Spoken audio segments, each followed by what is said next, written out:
സ്വർണത്തിന്റെ വിളക്ക്. അപ്പോഴും നിധി എന്ന് പറയുന്നതൊക്കെ ശരിയായിരുന്നല്ലേ?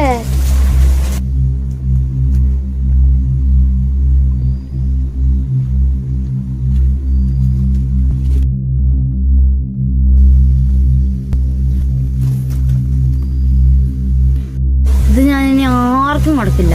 ഇത് എന്റെ സ്വന്തം. ദാ വരുന്നു.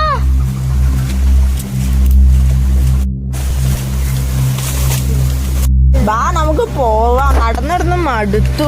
എനിക്ക് വിശക്കാൻ തുടങ്ങി. എന്നാ വാ നമുക്ക് തിരിച്ച് വീട്ടിൽ പോവാം. വെള്ളം തന്നേ. എന്റെ വെള്ളമൊക്കെ തീർന്നു. അതിനകത്തൊന്നും ഇല്ല. പിന്നെ ഒരു ഭയങ്കര കാര്യം കൂടുതൽ. ഇതിനകത്തൊന്നും ഇല്ല. വെള്ളമൊക്കെ തീർന്നു പോയി. അപ്പൊ നമുക്ക് ഉച്ച കഴിഞ്ഞിട്ട് കാണാം. ചേച്ചിയുടെ മുഖത്ത് എന്തോ കളലക്ഷണം ഉണ്ട്. എനിക്ക് തോന്നി. ഇനി അവൾക്കല്ല നിധിയും കിട്ടിയോ? കിട്ടി കാണൂ.